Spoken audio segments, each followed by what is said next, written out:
So the raid is about a SWAT team that have to storm a building which is owned by a drug baron.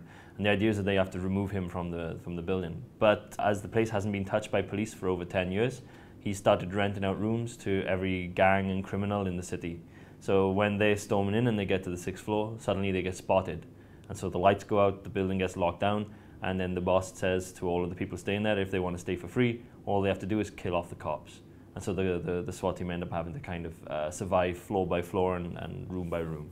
Even though we knew we had a lot of action scenes and we had a lot of fighting, they had to all feel like organic. They couldn't feel like they were forced to happen. We had to feel like there was a natural progression to each of them, you know, the build-up of tension and then the set piece.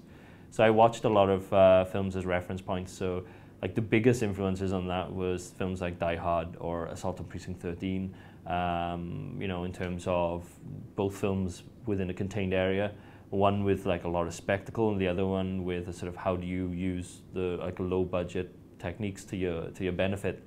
And so we kind of borrowed a lot from both of those films then. So we have like the explosions and the mayhem and the carnage at Die Hard, but then we have the sort of like the low budget practical stuff from Assault on Precinct 13.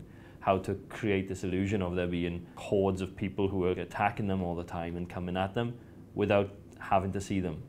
Because we only had a certain amount of extras on the film and you know, we could only use them for a certain amount of days. So a lot of it was sound design and you know, little tricks that we could use there. Iko's a really good guy. He comes from obviously a CLAT background. Before we met him, actually, he was a delivery guy for a phone company. So he used to like deliver messages back and forth between offices. And CLAT was his, you know, his spare time thing. And he used to represent Indonesia as well in tournaments and demonstrations. When we met him, I was kind of blown away by the way he presented CLAT, the way he performed it, and felt he had like a strong screen presence. So we sort of brought him in into our productions. Last night was so great because it was the first UK screening of the film.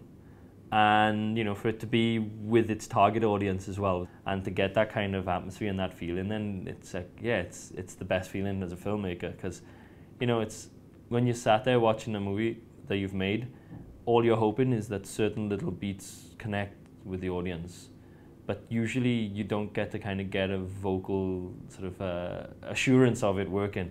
But then last night, like we had that, and yeah, it's just a great feeling. And it was a great theatre as well. The sound was so good in there as well, so I was very, very happy.